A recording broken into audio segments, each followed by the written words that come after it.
नमस्कार, जय माता दी। आइए चर्चा करते हैं महामृत्युंजय मंत्र की रचना किसने की। इसके पीछे एक प्रचलित कथा है। उस कथा को संक्षेप रूप में वर्णन करते हैं। ब्रकंडु और उनकी पत्नी अरुंधति, जिन्हें कोई पुत्र प्राप्त नहीं था, अतः पुत्र की इच्छा से उन्होंने महादेव की तपस्या की। महादेव की तपस्या से महादेव प्रसन्न हो गए, परंतु महादेव ने ब्रकुंड को 2 विकल्प दिए।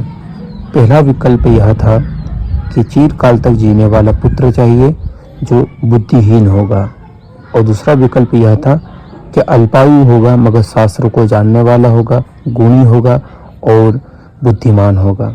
ब्रकुंड ऋषि ने दूसरा वाले विकल्प के लिए हाँ कर दी।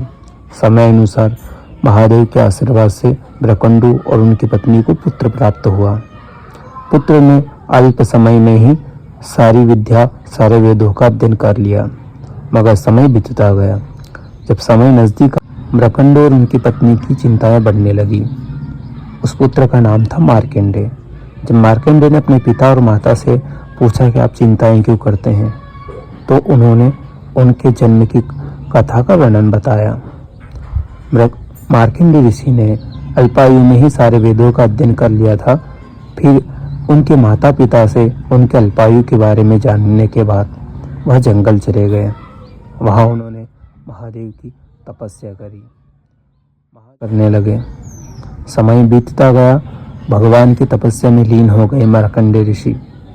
और यमदूत, जब यम के दूत 2 उनको लेना है, तो उनके हाथों से जो पास रहता है वो मार्कंडेय ऋषि के ऊपर डाला। मार्कंडेय ने घबराकर महादेव की पिंडी से लिपट गए और चीखने लगे। तब महादेव की आराधना में लीन अगर कोई भक्त को परेशान करता है तो महादेव उन पर क्रोधित हो जाते हैं। तब महादेव ने वहां पर आकर मार्कंडेय ऋषि को चिरकाल तक इस धरती पर रहने का आशीर्वाद दिया तथा दोनों यम के दूतों को भेज दिया।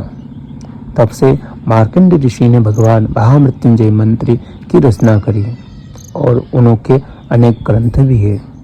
जैसे दुर्गा सप्तशती में भी वर्णन आता है मार्कंडेय ऋषि का।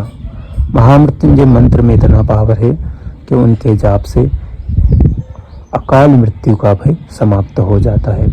अगर किसी प्रकार से कोई व्यक्ति को रोग हो, किसी प्रकार की बाधा हो, तो महामृत्युंजय मंत्र के जाप करने से उस व्यक्ति के रोग नष्ट हो सकते हैं। अकाल मृत्यु का भय, घर में परेशानी, कलह आदि अगर ज़्यादा हो तो महामृत्युंजय मंत्र अवश्य करवाना चाहिए।